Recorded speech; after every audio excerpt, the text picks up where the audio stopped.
Deželaka smo poslali na zaslužen dopust po akciji Deželak Junak, v kateri smo letos zbrali rekorden znesek.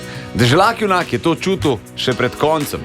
Napovedal sem rekord, zato ker je pač tako noro na terenu, ker ne vem, včeraj je bil najboljši dan v 8 letih, kar sem jih doživel. Mi smo začeli v Železnikih, kjer smo bili prvič in od takrat naprej se je samo stopnjevalo. Noro vzdušje, res. Zato mislim, da bo rekord. In prav je imel, zbrali ste kar 924.000 evrov, za kar se vam zahvaljujemo. Bravo. Zahvaliti pa se je treba tudi ekipi akcije Deželak Junak in nam se zdi prav, da še oni kaj povejo. Zdaj je z nami glavni motivator, ki je skrbel tudi za social, Uroš Bitenc. Čau, Uroš. Z nami je tudi Marko Vidmar, ki je skrbel za to, da je Deželak pripeljal do konca, no?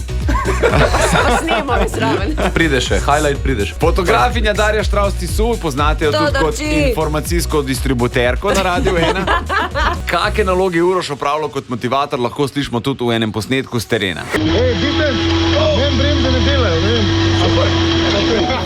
Evo, Bitenc nikoli ni smel dati občutka, da je karkoli narobe, tudi ko so bremze crkale, je bil njegov odziv super. Bomo še prej na cilju. Povej, koliko si imel kaj dela letos z motivacijo? Več ali manj kot prejšnja leta? Z motivacijo manj. Ja, dež je bil letos zelo našpičani. Več smo imeli tehničnih težav, tako da smo bolj tehnično mogli. Tle smo imeli Srečkota, pa Mareta, pa Lakota, ki so res vse to zrihtali. V enem momentu so res bremze malo slabše in sva jaz pa Mare zadnje držala, ki ponovadi rineva, ne? To se pravi, v klanci rineva. No, ja, ponovadi vi boste v klanc, ne? Deželak pa pol govorili, sem mogla pa bremzati, sva držala in s klanca dol sva midva bremzala pa držala njega, da ni šel prehiter. Ja. Darja, ti si v bistvu tudi mogla več šibati kot drugi. Predvidevam, da si posnela veliko fotk od spredi, kar pomeni, da si jih mogla večkrat prehiteti. Ja. Kako je to šlo? Ja, ponovadi sem jih prehitela, pa potem lovila. Na koncu je pa nastalo tam nekje 16.000 fotkov. Se pravi, čakaj, ti si... Ok, kaj se pa je v ekipi dogajalo, ko so kamere izklopile? Kaj?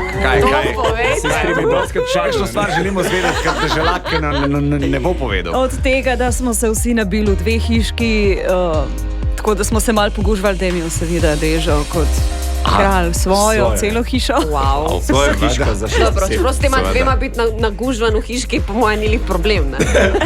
Sam je bilo dobro, to je bil gluh prvi večer, ko smo spali skupaj in se zjutraj, ko smo pač nas je bilo 6 v hiški, sem rekel, ok, zdaj se moramo itak zbuditi vsi.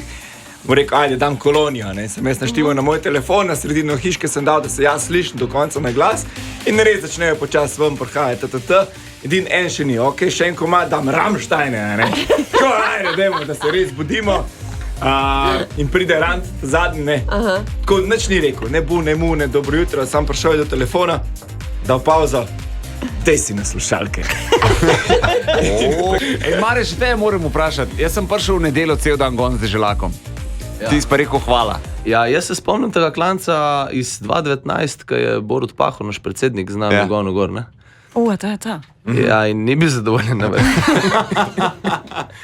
In sem rekel, evo, no, super, imamo empower v nogah zdraven, tako da bo mogoče malo lažje, ne? To je meni zanimivo. Vi gonte, njega rinete, slikate, snemate, kasneje greste spat, ker morate vse, kar ste posneli, pa poslikati, pa zdaj delajo, pripraviti, pa dol, zdaj so pa tako naprej. Zdaj so vsi tukaj.